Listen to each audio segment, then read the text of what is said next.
So that's automatically doing the math for you. You should not have to do math. The idea behind things like Excel is, yes, it can do the math for you, and I mean, seriously, you could use it as a graphing calculator. It can do all the math. It's easier to learn how to make Excel work than do math many times. Now, the math that this does, yeah, maybe you could do a lot of it by hand or just in your head immediately, but that's not the point. The point is that what happens when you have 450 rows of data with 19 columns going across. Now let's put some rows in here. Let's put some rows in here. Now with each one of these, I want to know the average, minimum, and maximums for each of the columns. I want to know average, min, max. Again, if I want to go from one cell to the cell below it, I press enter, it makes it go down. I press tab, it makes it go over. Again, I'm not going to do the math myself. I want to find the average of these cells on its own. But you've got to pay attention. So when I click on this and I'm going to put in that average function, it's going to guess where do I have information. Now I put the sum function in here, right? And it looked next to it, found numbers. In Excel, actually all spreadsheets, do this by looking in certain directions first. So first it looks left, then it looks up, then it looks right, then it looks down. If it finds numbers to its left, it stops. If it doesn't find any numbers to its left, it looks up. If it doesn't find any numbers up, it then looks right, and then it looks down. It won't look in all the directions and try to add them all up for you. So I'm going to do average over here. Formula average. It's going to look up because it can't see any numbers to the left. It looks up, it sees a blank spot, number, number, number, number. Well, a blank spot is basically 0. But here's the problem. That blank spot is a totals row, right? We had that thing put in. We let Excel put in that total row so we get instant information on it. But it's a derived value. It's not the raw data. It's not just the numbers. It's numbers that could be translated in some way. We didn't write numbers in there. So that would screw up what our average is. It doesn't know that. It's going, okay, want me to average out that one too? No. So we got to tell it specifically, don't look there, only look here. We can do that in a couple of ways. The easiest way, the way I expect you to probably do it, is when it's in this form, when you see average equals average, and then it's got that, and that spot right there, you see that? That's like highlighted, and it's also telling me right here, there's the tooltip. I can click and drag with the white plus sign for it to grab those things. Right? So I redefined the bounding area, my selection box, to only be these ones. Then I'll press enter. Same thing over here. Right? I can go like this. Let's get all this. I can go here, average. And you make sure it's looking at the right stuff. Oh, it isn't. Right? I grabbed all of these. I chose average. It did the automatic function of it. It grabbed that bottom row I don't want it to. Got to change that. So I brought it up by clicking on it. Brought it up. And I can change the selection box also by grabbing the corners, and it gives me a bidirectional arrow letting me know I can move the size of the box. Click and drag, enter, right? So I changed the value there. I changed it here. See now it says 56.5? That's correct. I changed this one. That didn't change the rest of them. And these ones are empty. This is where I use fill again. Because I changed this formula to not look in this total row. I now got to tell it, okay, now copy that formula over for the next cells as well. The same numbers. Good. And they're correct this time, not factoring in 181. Good. What does that look like? Well, this is the formula up here. Same formula up here. When you click on a cell that has a formula in it, it will show you up here in the function bar, right here, what is the actual formula that's going on right here. So this one's showing, get the average of the range C7 to T10, C10. The colon means 2 in this case. Get the average of table 1's February column. That's what it's saying in this case, right? And it changed that formula for each cell going along. Each cell going along. If you double click on a cell, it'll take you into the formula. So this one says for March, average of D7 to D10. This one, February, average table 1 February, that kind of thing. And it changed it for each one in March. All right, so as I copied it over, it knew, all right, so I'm moving to another cell to the right, so I got to look at the next bunch of numbers above me. So it's copying over the idea of looking above me and grabbing those numbers and putting them together. It's not copying over the specific range of cells. Equals min, I can do it by hand, right? So I can have a minimum right here, grab those, because I can type in by hand equals min, which is the function, min, right? Equals min, and then parentheses, and then I got to put in that parentheses what range of cells. I don't have to type in the cells. I can put my cursor there and drag on a bunch of cells, and it'll do it. Because when I am grading these, when I sit down and I grade your papers, because I do that by hand to make sure there's a quality to it, what I'm going to do is this. I'm going to go in here, and I'm going to click this button, show formulas.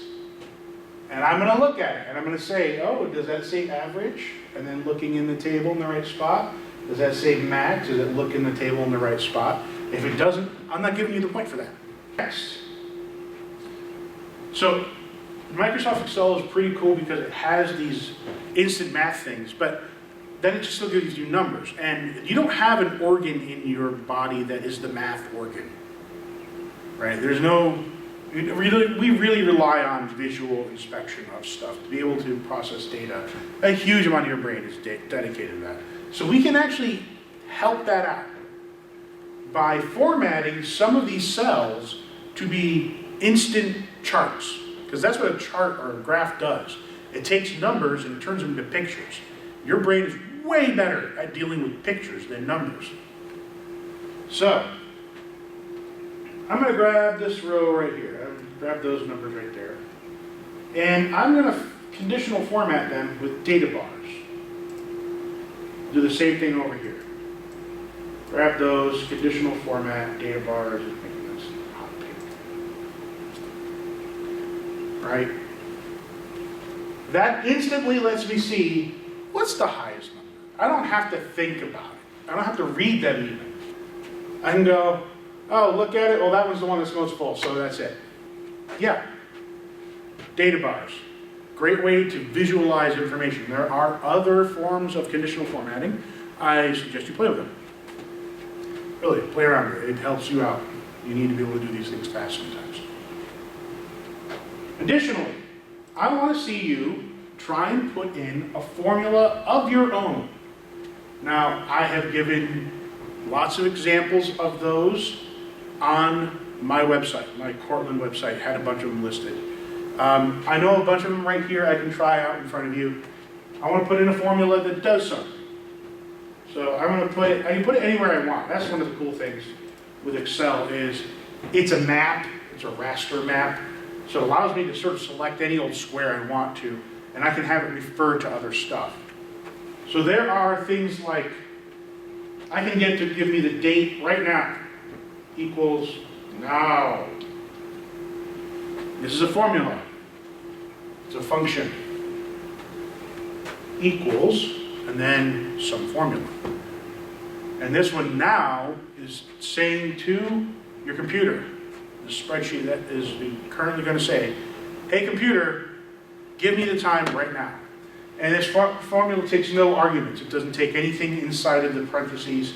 It doesn't need any internal data. It doesn't have to refer to another cell. It doesn't have to take its own information and try and convert it to something. It's going to actually ask the computer itself. When I pressed enter, it gave me a value. You might have noticed it went all hashtag on me. That hashtag thing means that it just needs more space. Expand the size of the column.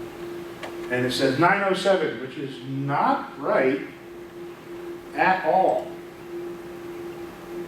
It's noon. Whatever. The thing is, when you do that and I open it, it will, when opening, it will check that formula and go, okay, hey computer, what time is it?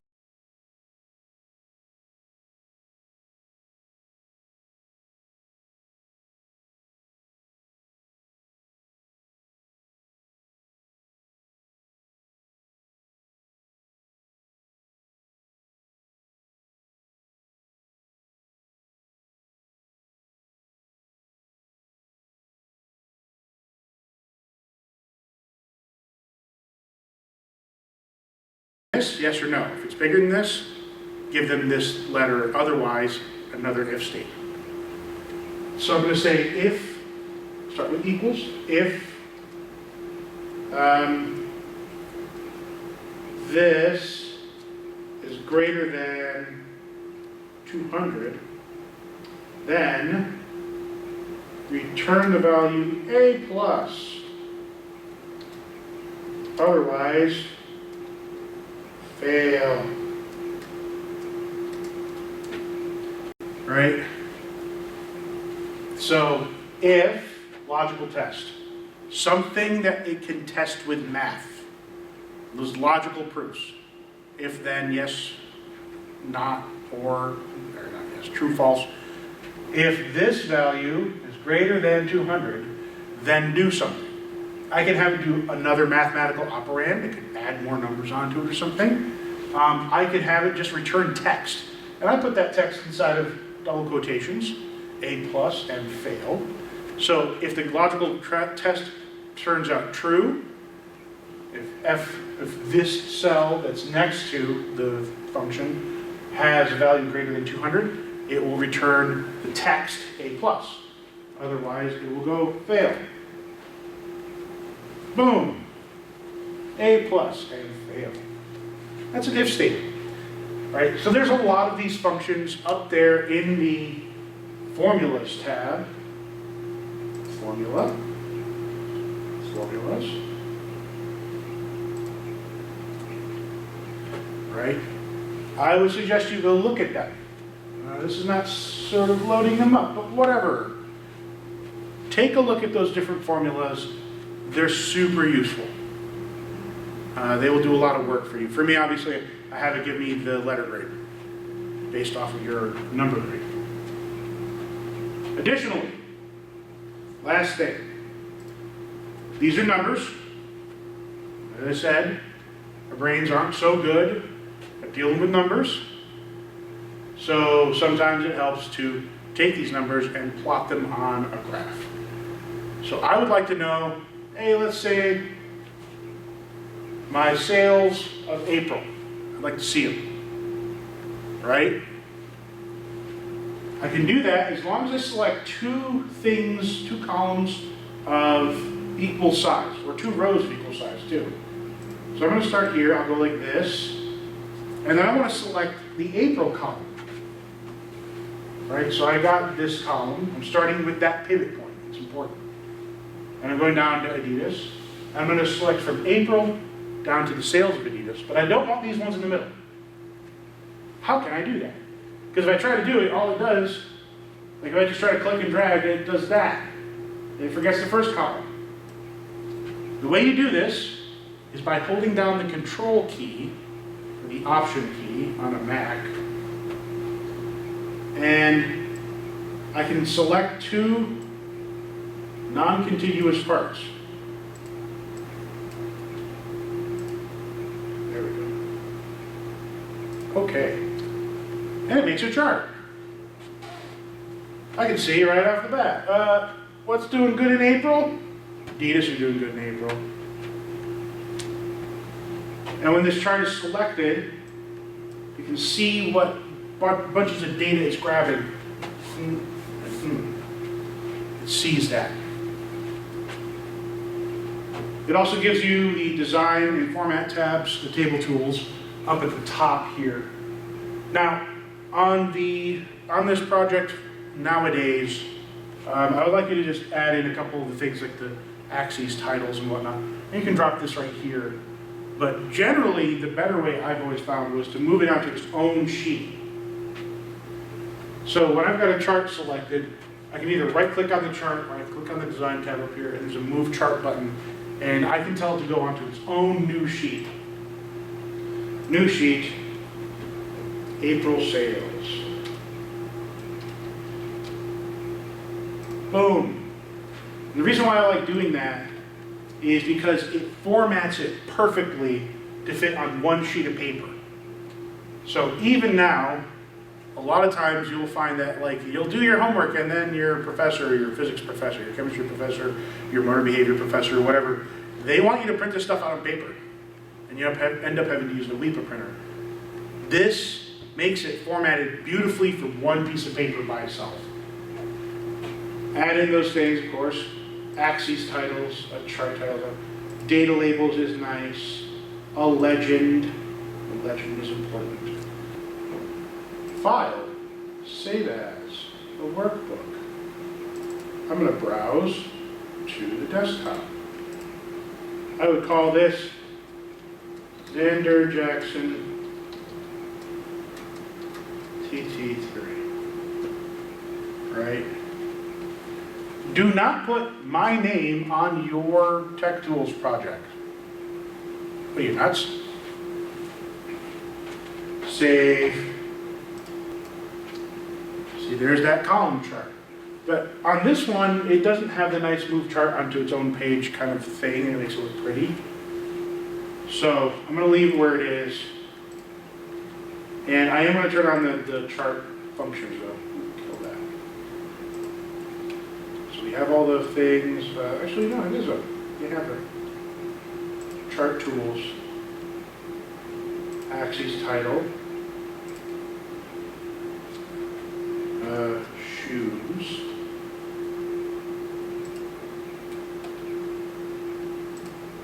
axes title, numbers sold.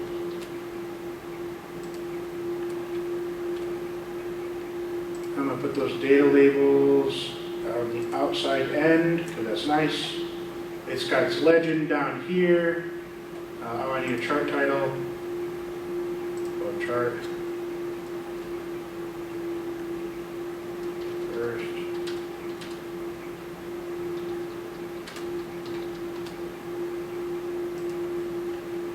Right?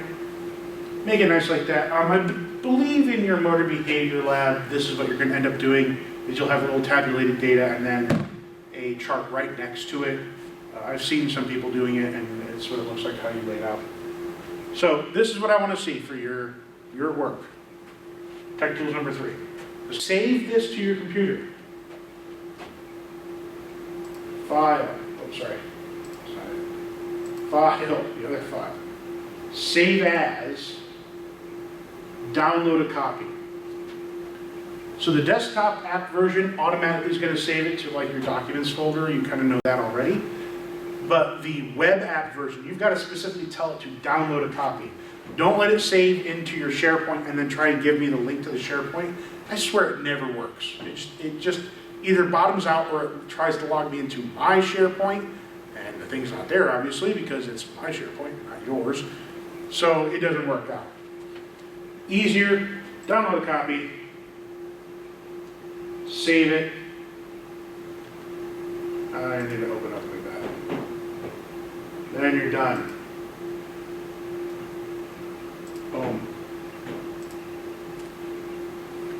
put it in the downloads folders where it goes by default. It goes to the downloads folder, right?